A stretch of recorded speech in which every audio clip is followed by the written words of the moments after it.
नमस्कार, आप देख रहे हैं सुपर प्राइम टाइम। मैं हूं आपके साथ प्रीति रघुनंदन। सुपर प्राइम टाइम में हम आपको दिखाते हैं वर्ल्ड एक्सक्लूसिव ग्राउंड रिपोर्ट और ब्रेकिंग न्यूज। आज की बड़ी खबर के साथ सुपर प्राइम टाइम की शुरुआत हम करने जा रहे हैं। कुर्स्क की जंग में यूक्रेन का आखिरी दांव, इवानोवस्की गांव पर मिसाइल से अटैक हुआ है। कुर्स्क में रूसी फोर्स के घातक हमले जारी हैं। एएफयू के पास गिनती के हथियार बचे हुए हैं। ये अभी की बड़ी खबर है। इधर रूस के खिलाफ यूक्रेन की बारूदी गतिविधियों ने क्रेमलिन को परेशान कर दिया है, लेकिन इसका ये मतलब नहीं है कि पुतिन खामोशी से इन हमलों को सह लेंगे। पुतिन ने यूक्रेन के खिलाफ अपना बदला हुआ प्लान एक्टिवेट किया हुआ है और एक ही रात में रोस्तोव, मॉस्को, कुर्स्क और अपनी जमीन पर हुए हमले का वो बदला ले लेंगे। लेकिन इस बदले की कार्रवाई में पुतिन ने ऐसे 2 ऑपरेशंस लॉन्च किए हैं जिनका मकसद है 2 हफ्ते में कुर्स्क की आजादी और कीव पर रूस का ध्वज। इस रिपोर्ट में हम आपको दिखाएंगे पुतिन का अजय बढ़त प्लान।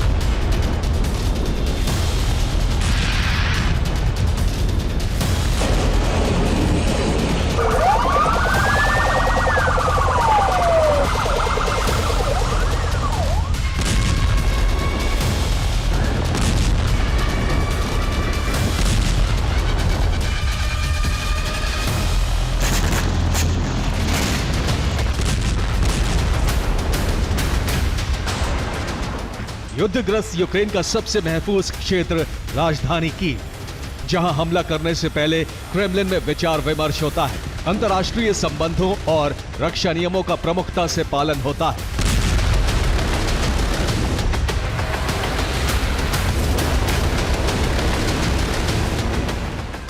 जिससे अमेरिका और नेटो सदस्य देशों के एयर डिफेंस कवच प्रदान करते हैं।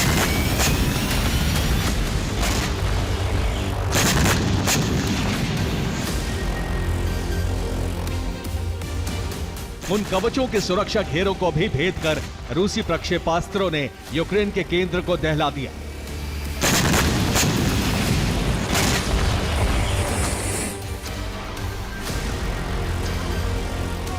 और यह हमला साधारण नहीं है, क्योंकि 1 जनवरी की रात मॉस्को ने जिस रणनीति के तहत हमले किए हैं वो बताते हैं कि अब पुतिन के 2 ऑपरेशन एक साथ लॉन्च हो चुके हैं।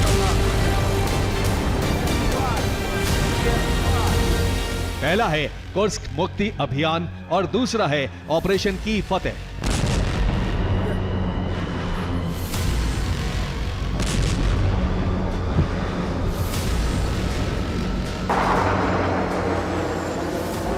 अपने दोनों ही मिलिट्री ऑपरेशंस की शुरुआत मॉस्को ने विध्वंसक अंदाज में की है। कुर्स्क से लेकर कीव तक रूसी फोर्स ने एयर स्ट्राइक करके कई शहरों को दहला दिया।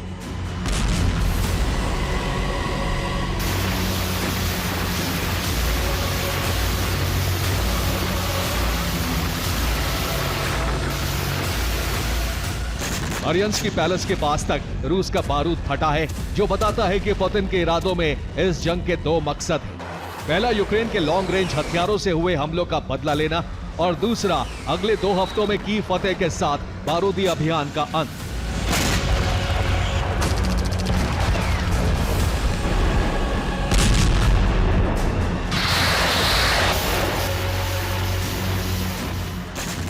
और इसका प्रामाणिक ट्रेलर है यह तस्वीर, जिसमें कीव को टारगेट बनाकर रूस ने 111 ड्रोन लॉन्च किए हैं। इन आत्मघाती ड्रोन्स के साथ ही यूक्रेन के केंद्र कीव को बैलिस्टिक मिसाइलों से भी निशाना बनाया गया है।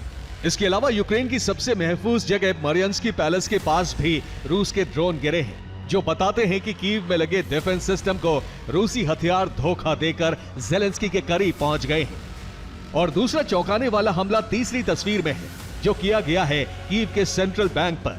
यही वो बैंक है जिसके जरिए कीव अभी चल रहा है। हालांकि इसमें बैंक को बहुत ज्यादा नुकसान नहीं हुआ।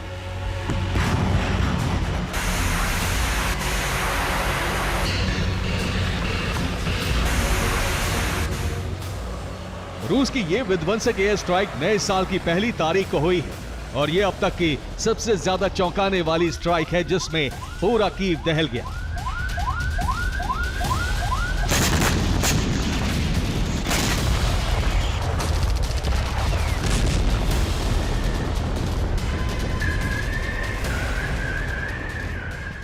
टारगेट कीव के तहत रूस ने 111 आत्मघाती शाहिद ड्रोन लॉन्च किए थे।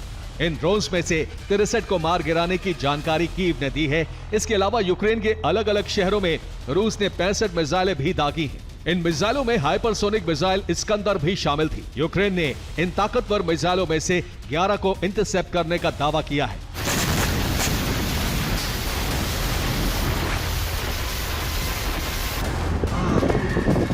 अब यूक्रेन ने भले ही रूस के हमलों पर जवाबी कार्रवाई होने का दावा किया है, हमलों को नाकाम करने का भी दावा किया है, लेकिन इन्हीं दावों से साबित होता है कि रूस ने बृहद पैमाने पर हमला किया है, जो मिशन कीव फतेह के शुरू होने का सबसे बड़ा प्रमाण है।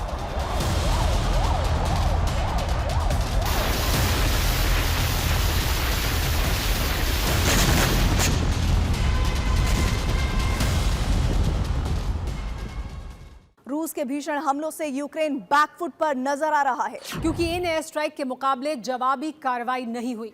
इधर कीव ने रूस पर दबाव बनाने के लिए कुर्स्क पर बढ़त बनाई है।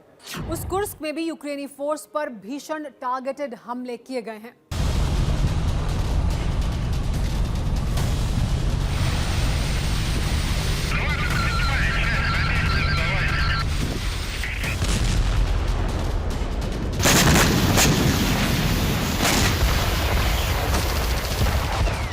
जिन 2 ऑपरेशन को लॉन्च किया है उसका उद्देश्य जल्द से जल्द यूक्रेन के कब्जे से कुर्स्क को मुक्ति दिलाना है।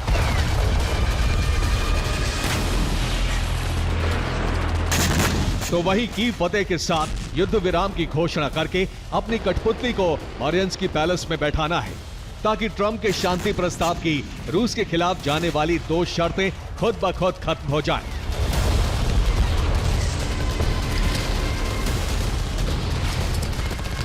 यानी रणनीति के 2 हिस्से, जिनमें से पहली रणनीति की विस्तृत रूपरेखा जान लीजिए।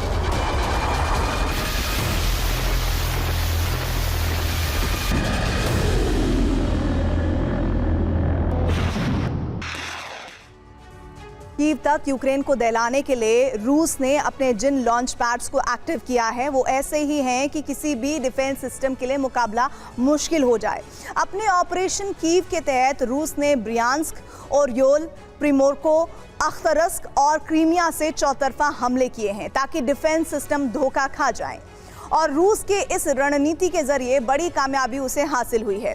रूसी हवाई हमले में सूमी, खार्किव, निप्रो, किरोवोग्राद, पोल्तावा, चेरकासी, चेरनिहिव और राजधानी कीव बारूद से दहल गए। ना तो नेटो के दिए डिफेंस सिस्टम काम आए, ना ही बचाव के दूसरे साधन। मारियंस्की पैलेस तक धमाकों की गूंज सुनाई दी है। लेकिन ये सिर्फ हवाई हमले नहीं थे, बल्कि रूस ने इन हमलों के दौरान अपने लोकल बैटल ग्रुप्स के जरिए जमीनी ऑपरेशंस में भी बढ़त बनाई है। इनमें सेंट्र बैटल ग्रुप ने यूक्रेन के जवाबी हमले विफल कर दिए। ज़ैपेड बैटल ग्रुप ने यूक्रेन की 8 ब्रिगेड पर हमले करके बढ़त हासिल की। वोस्तोक बैटल ग्रुप ने खेरसोन में यूक्रेनी फोर्स का सुरक्षा घेरा तोड़ दिया। युग बैटल ग्रुप ने यूक्रेन की कई पोस्ट पर कब्जा जमा लिया। सेवेर बैटल ग्रुप ने खार्किव में यूक्रेनी सेना पर घातक हमले किए और नीपर बैटल ग्रुप ने खेरसोन क्षेत्र में रूस में बढ़त हासिल कर ली।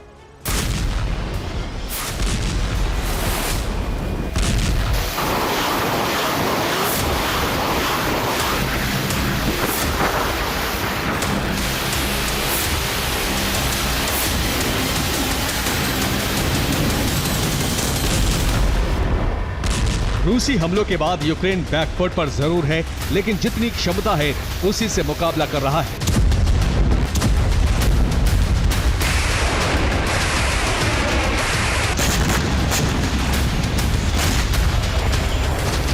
ये ज़ेपोरिज़िया की तस्वीरें हैं, जिसमें रूसी ठिकानों पर पार्टिसन रॉकेट से हमले किए गए।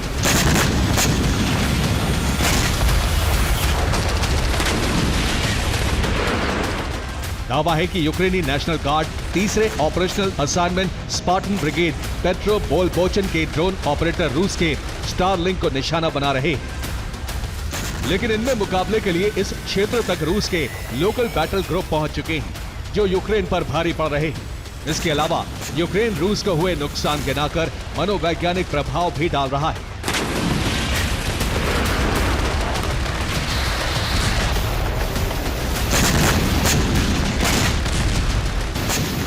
लेकिन पुतिन के इरादे साफ हैं और ये इरादे प्रेसिडेंट पुतिन के सहयोगी पूर्व राष्ट्रपति दिमित्री मेदवेदेव ने सोशल मीडिया पर संदेश जारी करके बता दिए हैं। उनके मुताबिक पिछला वर्ष रूस के लिए उपलब्धियों का रहा है और वर्ष 2025 रूस के लिए विजय का वर्ष होगा।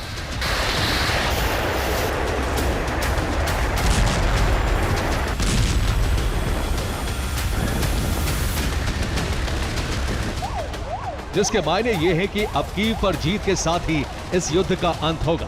लेकिन रूस की रग कुर्स्क का फैसला अभी बाकी है, इसलिए ये अभियान कुर्स्क में भी उतना ही घातक स्तर पर जारी है, जिसका प्रमाण है ये वीडियो।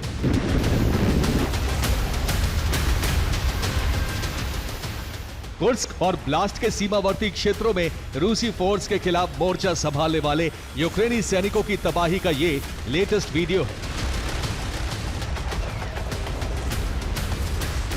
इन्होंने इस क्षेत्र को किला बनाया था और अब ये किला रूस के सैनिकों ने हवाई हमलों से ध्वस्त कर दिया है।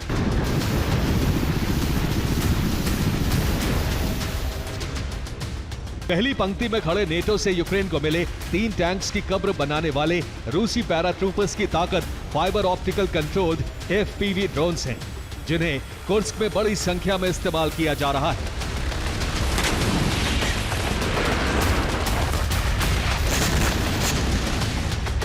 हालांकि जवाबी कार्रवाई के तौर पर यूक्रेनी सैनिकों के पास जो गिनती के हथियार बचे हैं, उन्हीं का इस्तेमाल हो रहा है। ये वीडियो कुर्स्क के एल्गोव का है, जिसमें स्टॉर्म शैडो के इस्तेमाल से रूसी फोर्स को नुकसान पहुंचाने का दावा है।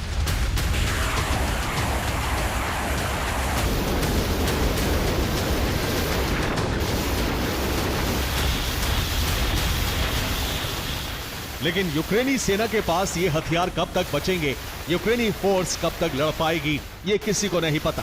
मुमकिन है कि यूक्रेनी फोर्स खुद हथियार डाल दे, और ऐसा इसलिए कहा जा सकता है क्योंकि कुर्स्क में यूक्रेनी सेना 46,460 से ज्यादा सैनिक खो चुकी है। 262 टैंक कुर्स्क में नष्ट हो चुके हैं, 143 आर्मर्ड व्हीकल भी नष्ट हो चुके हैं, 1381 आर्मर्ड अटैकिंग व्हीकल भी नष्ट हो चुके हैं, 1280 दूसरी गाड़ियां भी कुर्स्क में कबाड़ हो चुकी हैं। इनके अलावा 337 आर्टिलरी, 43 MLRS भी यूक्रेनी फोर्स गंवा चुकी है।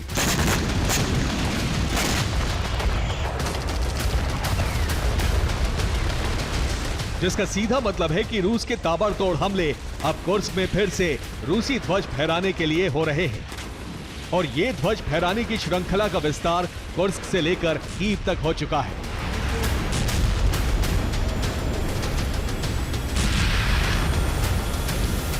Bureau report, TV9 Bharatvarsh.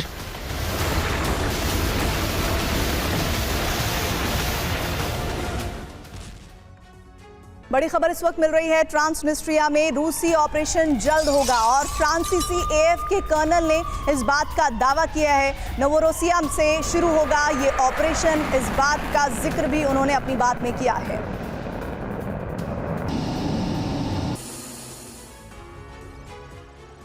रूस यूक्रेन में लगातार तबाही मचा रहा है। पुतिन ने नए साल में यूरोप में नए टारगेट भी फिक्स कर लिए हैं। इस बीच ज़ेलेंस्की की बेचैनी बढ़ती जा रही है। कहीं ट्रंप सत्ता संभालने के बाद यूक्रेन का सरेंडर ना करा दें या फिर युद्ध विराम हो जाए। अगर ऐसा हुआ तो जिन इलाकों पर रूस का कब्जा है वो यूक्रेन के हाथ से निकल सकते हैं, जबकि नेटो को इस बात की फिक्र है अगर यूक्रेन हार गया तो पुतिन आगे दूसरे देशों पर हमला करेंगे, और इसीलिए ज़ेलेंस्की ने युद्ध नीति बदल दी है। वो नेटो देशों के साथ मिलकर ट्रंप से बातचीत की तैयारी में है और इसके लिए एक खुफिया प्लान भी उस पर काम किया जा रहा है, जिससे ट्रंप को सैन्य मदद के लिए तैयार किया जा सके। आखिर क्या है ज़ेलेंस्की और नेटो का ये ब्लूप्रिंट, इस एक्सक्लूसिव रिपोर्ट में देखिए।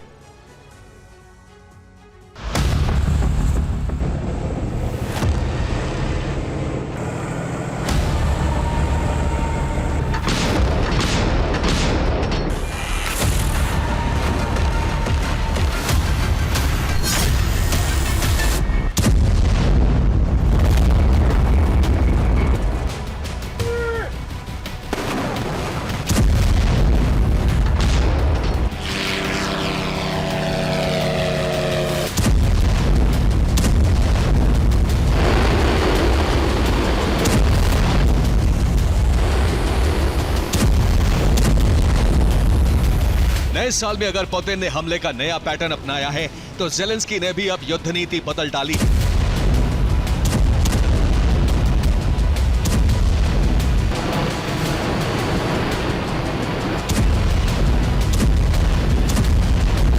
अब नए तरीके से रूस पर हमले किए जा रहे हैं। कुर्स्क से लेकर क्रीमिया तक यूक्रेन ने तबाही मचाई हुई है।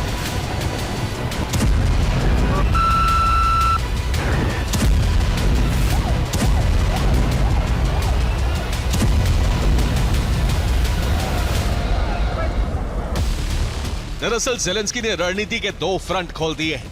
पहले फ्रंट पर वो रूस पर हमले करके उसे बैकफुट पर लाने की कोशिश में है।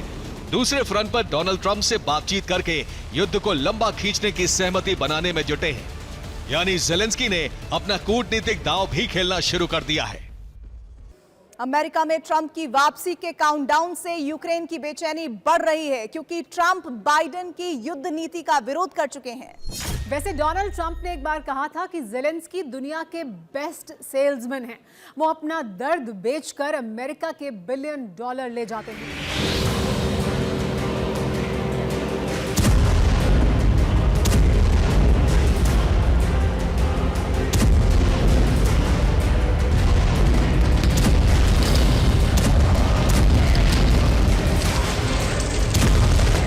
अब ट्रंप की वापसी हो रही है।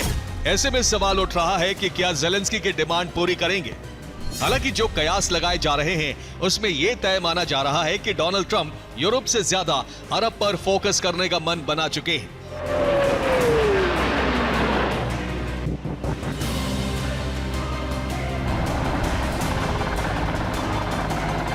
यानी इजराइल को सैन्य मदद दी जाएगी, जबकि यूक्रेन की मदद रोकी जा सकती है।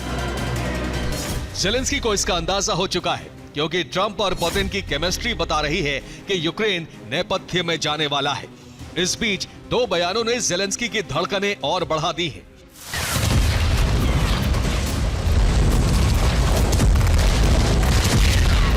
रूस में अमेरिका की राजदूत लिन ट्रेसी ने कहा है कि वॉशिंगटन मॉस्को के साथ कंस्ट्रक्टिव बातचीत के लिए तैयार है, जबकि स्लोवाकिया की एमईपी यानी member of European parliament Katarina Roth ने कहा है कि मॉस्को भी शांति वार्ता के लिए तैयार है। यानी यूरोप में हालात ज़ेलेंस्की के हाथ से निकलते जा रहे हैं। दूसरी तरफ ट्रंप सरकार आते ही ज़ेलेंस्की की मुसीबत और बढ़ सकती है।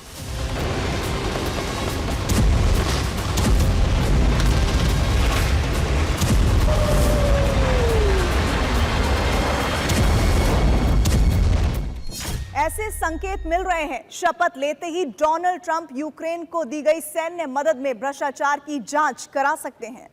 वैसे डोनाल्ड ट्रंप ने कुछ दिन पहले कहा था कि वो 24 घंटे में युद्ध विराम करा सकते हैं, और अब यूरोप में शांति वार्ता की चर्चा शुरू हो गई है। यानी नेटो देशों में दो गुट बन गए हैं। एक गुट यूक्रेन को सैन्य मदद देने का हिमायती है, जबकि दूसरा गुट शांति प्रक्रिया के जरिए युद्ध रुकवाने का पक्षधर है।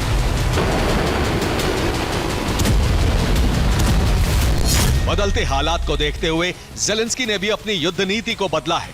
अब वो नेटो को आगे रखकर डोनाल्ड ट्रंप को साधने की तैयारी में है। इसके लिए फ्रांस के प्रेसिडेंट इमैनुअल मैक्रो के जरिए ट्रंप से सीक्रेट मीटिंग की तैयारी की जा रही है।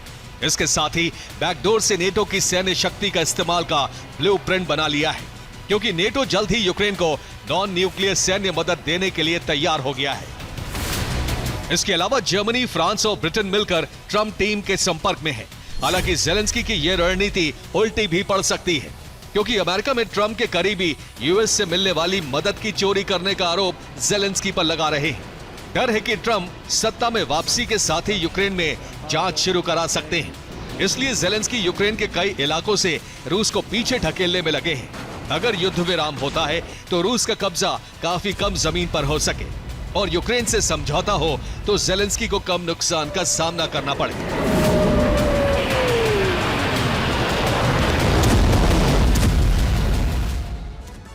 और इस बीच यूक्रेन ने रूस पर हमले बढ़ा दिए हैं। यूक्रेन के हमलों से काला सागर में विध्वंस मचा हुआ है।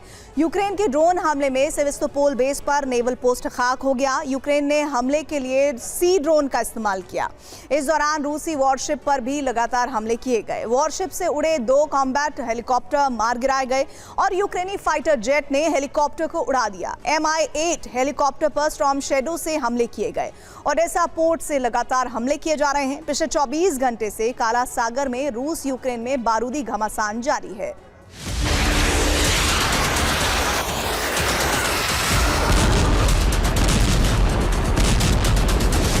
कुर्स से लेकर क्रीमिया तक यूक्रेन के हमले बता रहे हैं कि ज़ेलेंस्की को उम्मीद जगी है कि ट्रंप का रुख बदल सकता है, क्योंकि कई देश बैकडोर से ट्रंप को सैन्य मदद के लिए तैयार कर सकते हैं।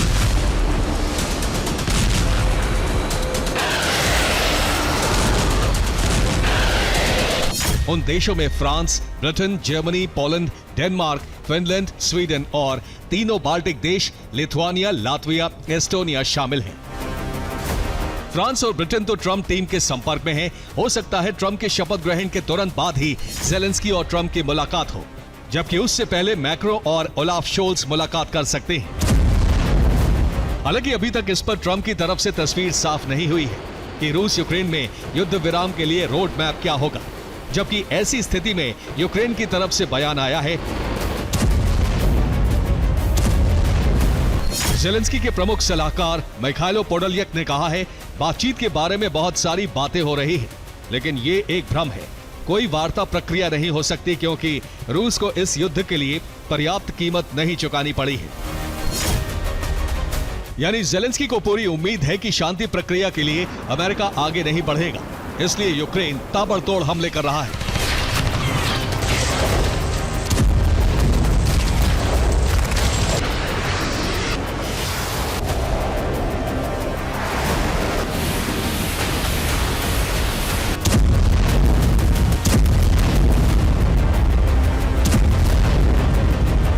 बेलगोरोद में 13 रिहायशी इलाकों में ड्रोन स्ट्राइक की।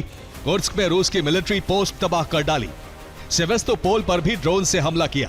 यूक्रेन ने दावा किया है कि उसने पिछले साल यानी 2024 में रूस के 37,000 ड्रोन मार गिराए। इसके अलावा स्टॉर्म शैडो से यूक्रेन ने काला सागर में तबाही मचाई हुई है, जिसमें रूस के 2 हेलीकॉप्टर मार गिराए।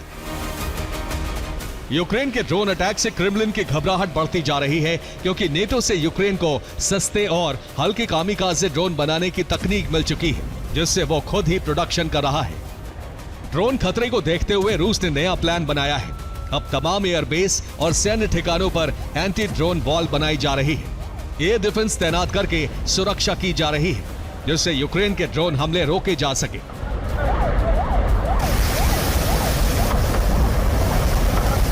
इस प्लानिंग को रूस ने ड्रोन कारपेट नाम दिया है, लेकिन यूक्रेन के पास बारूद सिर्फ कुछ ही दिनों का बचा है। अगर सैन्य मदद नहीं मिली तो यूक्रेन का खात्मा तय है। अब सब कुछ ट्रंप के रुख पर निर्भर करने वाला है। डोनाल्ड ट्रंप को अपने पाले में लाने के लिए ज़ेलेंस्की ने कई दांव खेले हैं। Bureau report, TV9 Bharatvarsh. बड़ी खबर इस वक्त मिल रही है। ज़ेपोरिजिया में आमने सामने की जंग जारी है। AFU पर रूसी सैनिकों का हमला हुआ है और ट्रेंच में छुपे हैं यूक्रेनी सैनिकों पर वहां पर अटैक किया जा रहा है।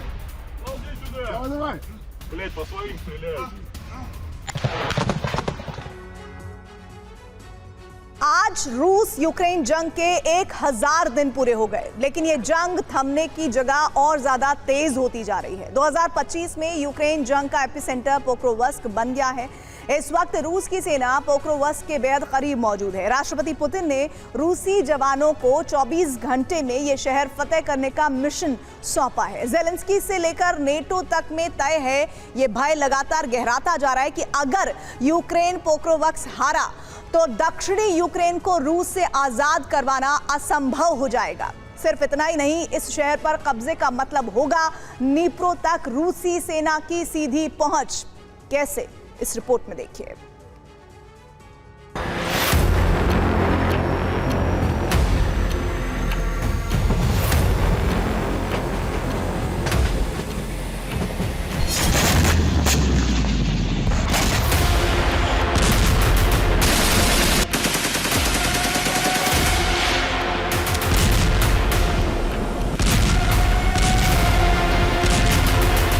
दक्षिणी यूक्रेन में मौजूद पोक्रोवस्क यूक्रेन का वो शहर जो जंग का एपिसेंटर बन चुका है।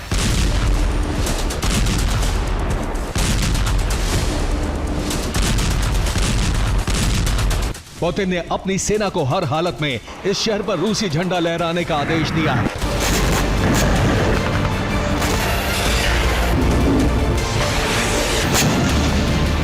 तो ज़ेलेंस्की ने किसी भी कीमत पर सैनिकों को पीछे नहीं हटने का फरमान जारी कर दिया है।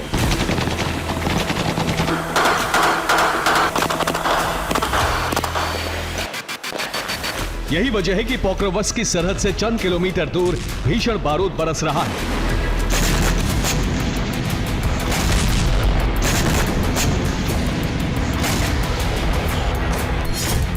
रूस की सेना पोक्रोवस्क से महज 2 किलोमीटर दूर है। पुतिन ने यहां 7,000 जवानों को लगाया हुआ है जो बेहद तेजी से पोक्रोवस्क की तरफ बढ़ रहे हैं।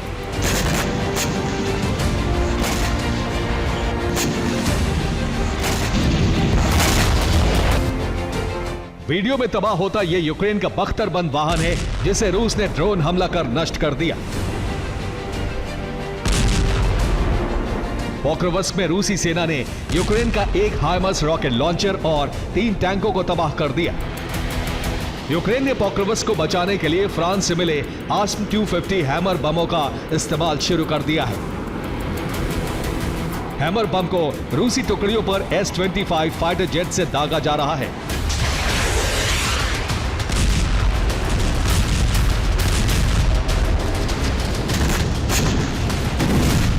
पुतिन के लिए पोक्रोवस्क फतेह करना कितना जरूरी है, इसका अंदाजा बीते 24 घंटों में रूस के हमलों से लगाया जा सकता है।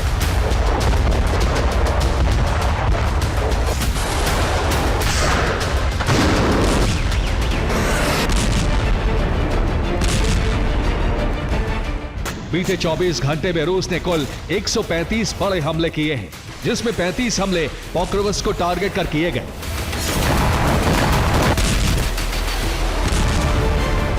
यही वजह है कि पोक्रोवस्क में यूक्रेनी आर्मी बेहद कमजोर हो चुकी है।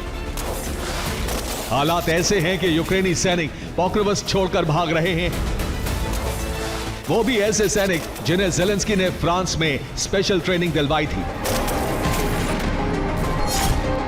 दरअसल अक्टूबर 2024 में 1700 यूक्रेनी सैनिकों को फ्रांस भेजा गया था। फ्रांस में यूक्रेनी सैनिकों को नेटो ने खास ट्रेनिंग दी थी। ट्रेनिंग पर कुल 900 मिलियन यूरो का खर्च आया था। यूक्रेन ने इन सैनिकों की खास ब्रिगेड भी बनाई। इसे एलीट ब्रिगेड का नाम दिया गया। बीते हफ्ते ही इन सैनिकों को पोक्रोवस्क की जंग में भेजा गया था, लेकिन दावा है कि ये सैनिक पोक्रोवस्क छोड़कर भाग चुके हैं।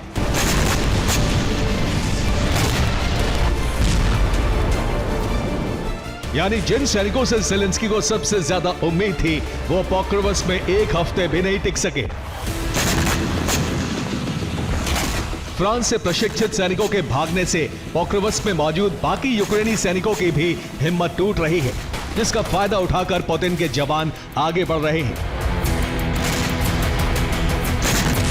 लेकिन सवाल है कि रूस के लिए पोक्रोवस्क पर कब्जा और यूक्रेन के लिए उसे हर हालत में बचाना क्यों जरूरी है, वो भी आपको बताते हैं। दरअसल दक्षिणी यूक्रेन में मौजूद पोक्रोवस्क यूक्रेन के लिए सबसे महत्वपूर्ण शहर है, जिसकी वजह है पोक्रोवस्क से गुजरने वाले कई बड़े हाईवे और रेल नेटवर्क। हाईवे और रेल नेटवर्क के जरिए दक्षिणी यूक्रेन के बाकी शहर पोक्रोवस्क से जुड़े हुए हैं। अवदीवका, क्रामातोर्स्क और तोरेस्क जैसे शहरों तक माल यहीं से होकर गुजरता है। यही वजह है कि यूक्रेन सेना ने दक्षिणी यूक्रेन के मोर्चे पर पोक्रोवस्क को अपना लॉजिस्टिक पॉइंट बनाया है। ट्रेन और ट्रकों के जरिए यहाँ हथियार लाए जाते हैं और बाकी इलाकों में ट्रांसफर होते हैं।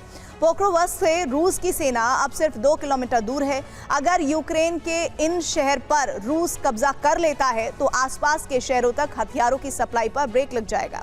सिर्फ इतना ही नहीं, यहीं से E50 इंटरनेशनल हाईवे भी गुजरता है। E50 इंटरनेशनल हाईवे सीधा नीप्रो शहर तक जाता है। अगर रूस इस हाईवे पर कब्जा कर लेता है तो उसके लिए नीप्रो तक पहुंचना बेहद आसान हो जाएगा।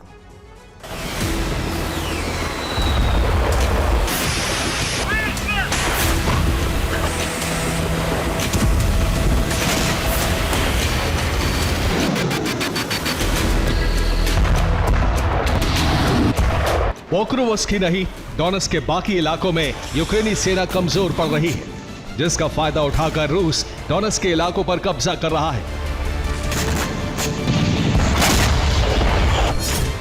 बीते 24 घंटे की बात करें तो डोनेट्स्क के चासिव यार, तोरोत्स्क और क्रामातोर्स्क पर रूस ने कई चौकियों पर कब्जा कर लिया है। यहां यूक्रेन को भारी नुकसान हुआ है। इधर डोनेट्स्क के कोराखोव में रूस को बड़ी सफलता मिली है। कोराखोव के थर्मल प्लांट पर रूसी सेना ने कब्जा कर लिया है। यह वीडियो उसी थर्मल प्लांट का है। वीडियो में प्लांट पर लहराते रूसी झंडे को साफ साफ देखा जा सकता है। इधर रूसी सैनिकों ने रण क्षेत्र में इलेक्ट्रिक स्कूटर और एटीवी का इस्तेमाल शुरू कर दिया है। यह यूक्रेनी वॉर ग्राउंड का वीडियो है। वीडियो में देखा जा सकता है कि बीच सड़क रूसी सैनिक इलेक्ट्रिक स्कूटर पर सवार होकर आगे बढ़ रहे हैं। अब जरा इस वीडियो को देखिए। रूसी सैनिकों ने एटीवी पर एंटी टैंक रॉकेट फिट किया है और इससे यूक्रेनी पोस्ट पर ताबड़तोड़ फायर कर रहे हैं। सवाल है कि जंग में रूसी सैनिक एटीवी और इलेक्ट्रिक स्कूटर का इस्तेमाल क्यों कर रहे हैं? दरअसल इलेक्ट्रिक स्कूटर आवाज नहीं करते। इसके जरिए रूसी सैनिकों को चुपचाप आगे बढ़ने में आसानी होती है। मिलिट्री वाहन पर हमले में कई सैनिक एक साथ मारे जाते हैं, जबकि इलेक्ट्रिक स्कूटर पर एक बार में एक ही सैनिक की मौत होती है। वहीं एटीवी की बात करें तो इससे बर्फीले और कीचड़ वाले इलाके में सफर करना आसान हो रहा है। साथ ही घायल सैनिकों को बाहर निकालने में भी आसानी हो रही है।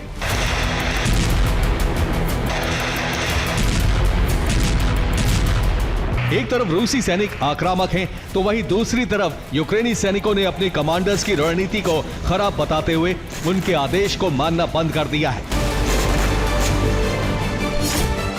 हालात ऐसे हैं कि यूक्रेन को सैन्य चिकित्सकों को जंग में उतारना पड़ रहा है। इस बात का खुलासा एक यूक्रेनी युद्धबंदी ने किया है, जिसे 24 नवंबर को डोनेट्स्क से गिरफ्तार किया गया था। दावा है कि यूक्रेन के अस्पतालों में मौजूद 20% कर्मचारियों को सेना में शिफ्ट करने का आदेश दिया गया है।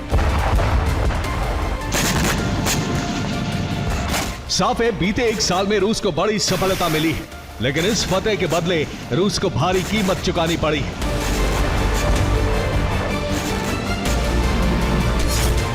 रूस ने 2024 में कुल 4200 स्क्वायर किलोमीटर के इलाके पर कब्जा किया, जबकि एक साल में उसके 4,20,000 सैनिक मारे गए। यानी रूस को 1 स्क्वायर किलोमीटर पर कब्जे के लिए 102 सैनिकों को गंवाना पड़ा। हालांकि लाख कोशिशों के बाद भी रूस 2024 में संपूर्ण डोनेट्स्क पर कब्जा नहीं कर सका है।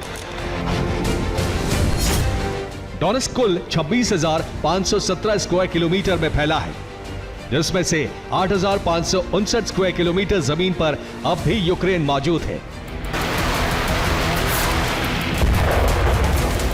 अब पुतिन की कोशिश 20 जनवरी से पहले इस पूरे क्षेत्रफल पर कब्जे की है, जिसके लिए पोक्रोवस्क को जीतना बेहद जरूरी है, क्योंकि पोक्रोवस्क पर कब्जे का मतलब होगा डोनेट्स्क में यूक्रेन की संपूर्ण हार। Bureau report, TV9 Bharatvarsh. Ukraine से गुजरने वाली रूसी गैस पाइपलाइन के बंद होते ही पूर्वी यूरोप के कई देश ऊर्जा संकट में घिर गए हैं। 2022 से लेकर अब तक यूरोपीय यूनियन ने वैकल्पिक ऊर्जा बंदोबस्त किए, लेकिन ये पर्याप्त नहीं है। हंगरी, मोल्दोवा, स्लोवाकिया में आपातकाल घोषित कर दिया गया है। ये देश पूरी तरह रूस से आने वाली गैस आपूर्ति पर निर्भर करते हैं और यूक्रेन के इस फैसले से ईयू एकता में दरार पड़ने लगी है। मोल्दोवा और स्लोवाकिया के बड़े इलाके में ब्लैकआउट हो गया। कठोर सर्द मौसम, हीटिंग सिस्टम और गर्म पानी की सप्लाई बंद हो गई है। देखिए यूक्रेन की मदद देने वाले देश यूक्रेन के फैसले से कितने बड़े संकट में फंस गए हैं।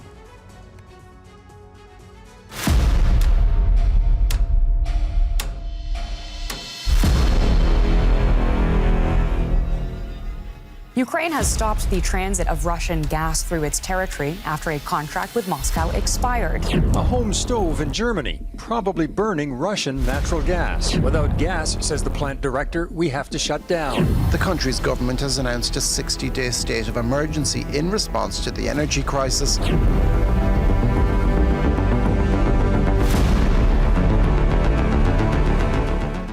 इससे यूरोप में एक नए युग की शुरुआत कहा जा रहा है। ईयू का उद्देश्य रूसी गैस पर निर्भरता घटाना था और पाइपलाइन बंद होने को नए युग की शुरुआत माना जा रहा है।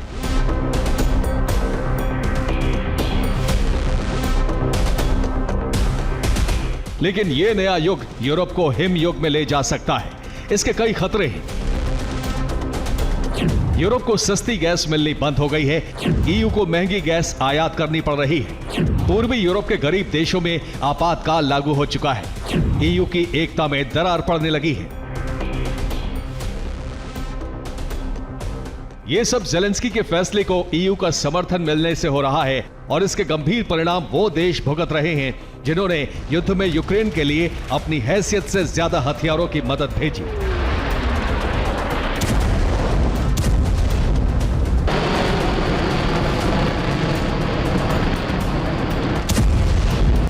गैस आपूर्ति 1 जनवरी की सुबह मॉस्को टाइम के मुताबिक 8 बजे बंद हुई और उसी दिन ही पूर्वी यूरोप के 3 देश ऊर्जा संकट से घिर गए। स्लोवाकिया, मोल्दोवा और ऑस्ट्रिया में ऊर्जा आपातकाल लागू कर दिया गया है क्योंकि इन देशों के पास कुछ ही दिनों का गैस रिजर्व बचा है। इन देशों ने यूक्रेन को हथियारों की मदद भी भेजी जिनके दम पर यूक्रेन 3 साल से जंग लड़ रहा है।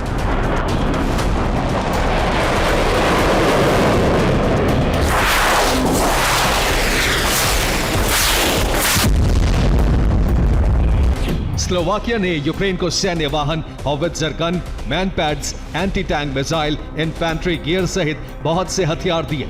मोल्दोवा ने यूक्रेन से विस्थापित लोगों को शरण दी। ऑस्ट्रिया ने यूक्रेनी सैनिकों को मिलिट्री गियर दिए। 2 मिलियन यूरो की वित्तीय सहायता भी दी। लेकिन इन देशों को ज़ेलेंस्की के फैसले से जो मिला है वो है ऊर्जा आपातकाल, क्योंकि बिना रूसी गैस के इन देशों का हाल बुरा है। स्लोवाकिया और मोल्दोवा में 60 दिन की एनर्जी इमरजेंसी लागू कर दी गई। स्लोवाकिया की जरूरत की 90% gas brotherhood gas supply line से पहुंचती थी, जिसे 1 जनवरी की सुबह बंद कर दिया गया। स्लोवाकिया सरकार पर इसका दोहरा असर पड़ने वाला है। स्लोवाकिया को दूसरे देशों से तुरंत गैस आयात करनी होगी। आयात पर स्लोवाकिया को 8,800 करोड़ रुपए खर्च बढ़ाना होगा। स्लोवाकिया में बिजली के दाम बढ़ गए हैं। पाइपलाइन बंद होने से स्लोवाकिया को गैस ट्रांजिट फीस भी मिलनी बंद हो गई है। गैस ट्रांजिट फीस के तौर पर रूस स्लोवाकिया को करीब 4,000 करोड़ रुपए सालाना देता था। स्लोवाकिया के प्रधानमंत्री ने कहा है कि इस फैसले से रूस का कुछ नहीं बिगड़ने वाला, बल्कि यूरोप को गंभीर परिणाम भुगतने होंगे। फीको का कहना है कि यूरोपियन यूनियन के बड़े देश गैस आयात पर ज्यादा खर्च करने की स्थिति में हैं, लेकिन इस फैसले से यूरोप के छोटे देश कर्ज के बोझ तले दबकर दम तोड़ देंगे।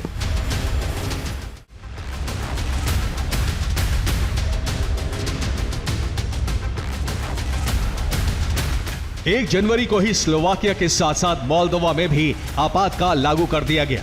हालांकि यूरोपियन यूनियन और अमेरिकन समर्थक मोल्दोवा की राष्ट्रपति माया सांदू ने इसके लिए रूस को जिम्मेदार ठहराया है। सांदू ने 24 जनवरी को ही दूसरे कार्यकाल की शपथ ग्रहण की है। वो पहले से रूस पर एनर्जी को हथियार की तरह इस्तेमाल करने के आरोप लगाती रही हैं। मोल्दोवा में 60 दिन का ऊर्जा आपातकाल लागू किया गया है। घरों के हीटिंग सिस्टम कम इस्तेमाल करने की अपील की गई है। इंडस्ट्रियल सेक्टर की गैस आपूर्ति घटा दी गई है। मोल्दोवा को भी गैस आयात पर खर्च बढ़ाना होगा। मोल्दोवा को जरूरत की 62% बिजली रोमानिया से खरीदनी होगी। सबसे ज्यादा बुरी स्थिति मोल्दोवा के nation with in nation Transnistria में है। ट्रांसनिस्ट्रिया की आबादी 4.5 लाख है और यहां सबसे बड़ा संकट खड़ा हो गया है। रूस और यूरोप में इस वक्त भयंकर सर्दी का मौसम है। तापमान -15 डिग्री सेल्सियस तक गिर रहा है। ऐसे हालात में ट्रांसनिस्ट्रिया के पास गैस खत्म हो चुकी है। ट्रांसनिस्ट्रिया में सभी घरों के हीटिंग सिस्टम बंद हो चुके हैं। घरों में गर्म पानी की सप्लाई बंद हो गई है। ट्रांसनिस्ट्रिया रूस समर्थक क्षेत्र है। यह पहले से रूस के साथ विलय के पक्ष में है। अगर मोल्दोवा ने यहां जल्द बिजली सप्लाई नहीं की तो यह इलाका उसके हाथ से निकल सकता है।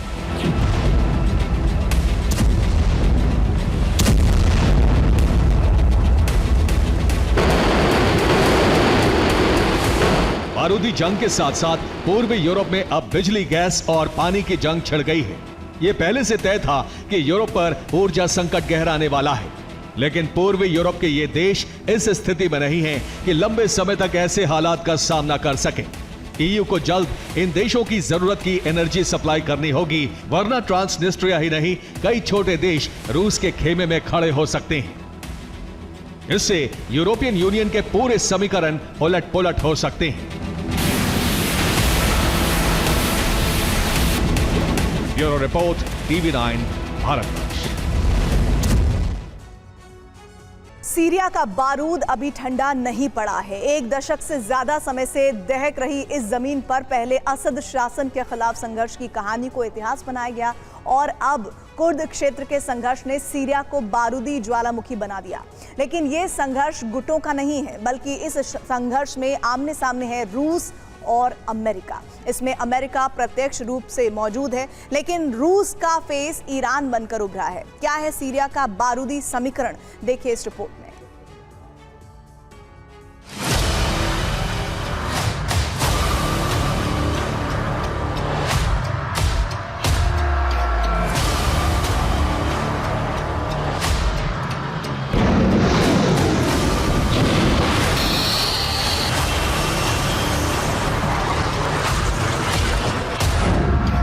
ठंडा नहीं पड़ा बारूद, सीरिया में नया युद्ध युग।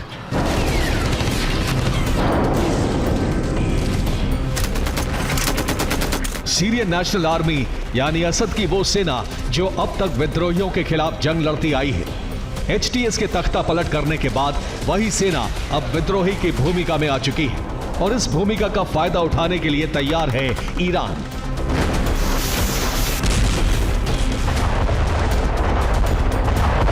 ना अंदाज बदलेगा, ना तेवर,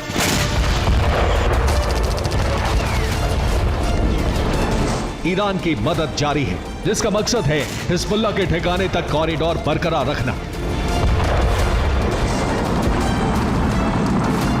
लेकिन इस बार जंग सीरियन डेमोक्रेटिक फ्रंट या हयात तहरीर अल शाम से नहीं, बल्कि मुकाबले की जमीन पर सामने है अमेरिका।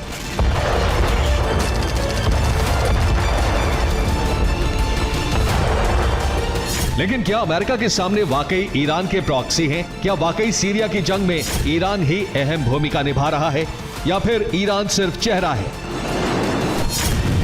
जवाब है नहीं।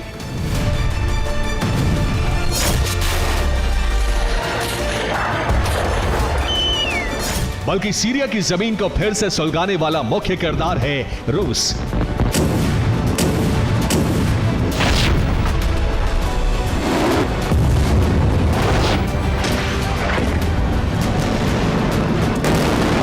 सवाल है कि जब रूसी सेना ने सीरिया छोड़ दिया है तो भी बड़ी भूमिका में रूस क्यों है?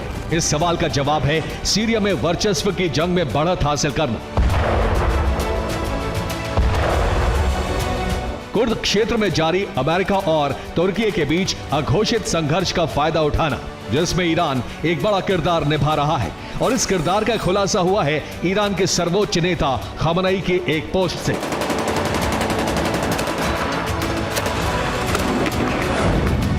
जिसमें उन्होंने लिखा है कि अमेरिका लगातार सीरिया में ठिकाने बना रहा है, लेकिन सीरियाई युवा इन ठिकानों को रौंद डालेंगे।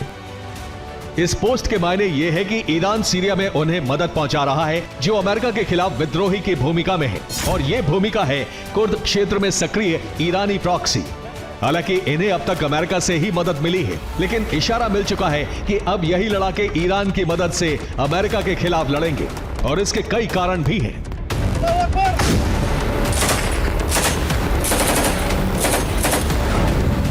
कारण यह है कि अमेरिका कुर्द नियंत्रित क्षेत्रों में सैन्य ठिकाने बना रहा है। हालांकि तुर्की पहले ही कुर्द समर्थित लड़ाकों के खिलाफ संघर्ष में उतर चुका है, इसलिए कुर्द समर्थक लड़ाकों की जमीन छोटी होती जा रही है। यही वजह है कि ईरान ने कुर्द समर्थक लड़ाकों को मदद देनी शुरू कर दी है।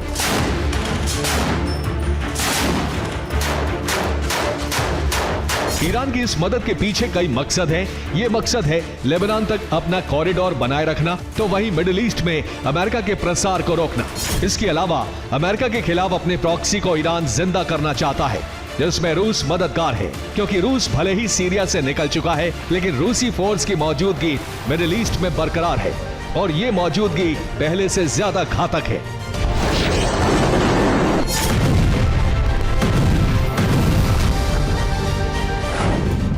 रूस भूमध्य सागर में अपनी पकड़ मजबूत बना रहा है। सीरिया और लीबिया के बीच रूसी हवाई गतिविधियां तेज कर दी गई हैं। रूसी एंटोनोव AN-124 और IL-76 की गतिविधियां बढ़ चुकी हैं। हमीमिन बेस से पूर्वी लीबिया के बेंगाजी तक गतिविधि दर्ज हुई है। दावे के तहत रूस की उड़ान अल खादिम एयरबेस पर प्रतिदिन दर्ज है।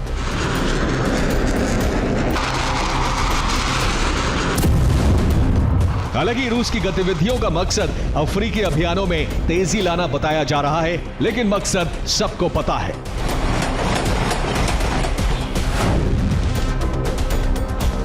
इस मकसद का प्रमाण यह भी है कि सीरिया के पूर्व राष्ट्रपति बशर अल असद को पुतिन ने ही शरण दी है।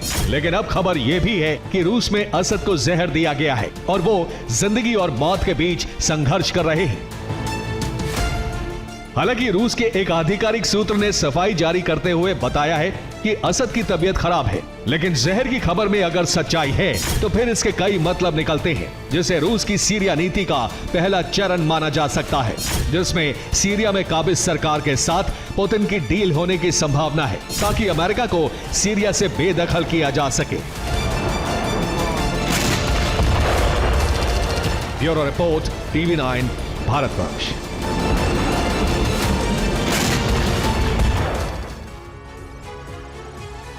बीते 24 घंटे में अमेरिका के 3 शहर दहल उठे। अलग अलग वक्त पर 3 शहरों में हमले हुए। न्यू ऑरलिन्स में हुए लोन वुल्फ अटैक के तार ISIS से जुड़ रहे हैं और इसके साथ ही सवाल उठ रहे हैं कि क्या तीनों हमलों का आपस में कोई कनेक्शन है।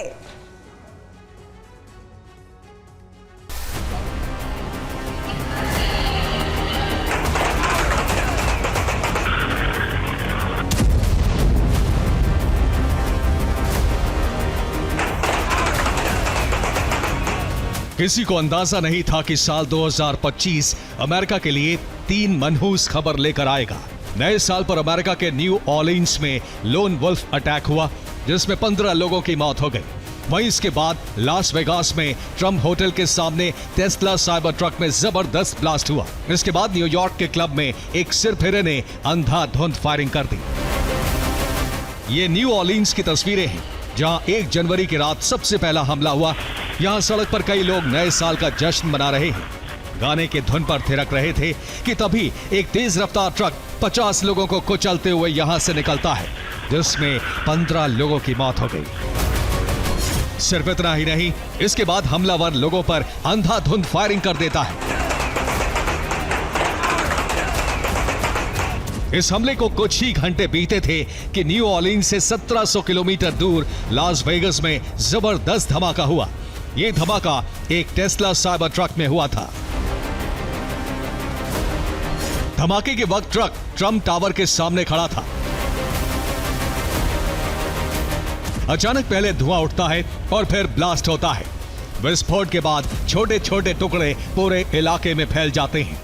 इस धमाके से आसपास अफरा तफरी मच जाती है। अभी अमेरिका इन हमलों से संभला भी नहीं था कि न्यूयॉर्क के क्लब में एक सिरफिरा घुसकर अंधाधुंध फायरिंग कर देता है, जिसमें 11 लोग घायल हो गए। बीते 24 घंटे में अमेरिका एक के बाद एक 3 बार जिस तरह से दहला, उसे लेकर कई सवाल उठ रहे हैं कि क्या अमेरिका में हुए हमले कोऑर्डिनेटेड थे, क्या सब कुछ प्री प्लानिंग के तहत हुआ और क्या हमलावर एक दूसरे के संपर्क में थे। फिलहाल इसे लेकर FBI जांच कर रही है। दरअसल शक है कि इन तीनों हमलों के पीछे ISIS का हाथ है। इस शक को बल न्यू ऑरलिन्स में हुए लोन वुल्फ अटैक से मिल रहा है। न्यू ऑरलिन्स आतंकी हमले में पुलिस ने ट्रक ड्राइवर को गिरफ्तार कर लिया है। उसकी पहचान शमसुद्दीन जब्बार के रूप में हुई है। शमसुद्दीन जब्बार का जन्म अमेरिका में ही हुआ है। वो 10 साल अमेरिकी सेना में रह चुका है। जब्बार के ट्रक पर ISIS का झंडा मिला है। पिकअप ट्रक से IED के अलावा हथियार भी मिले हैं।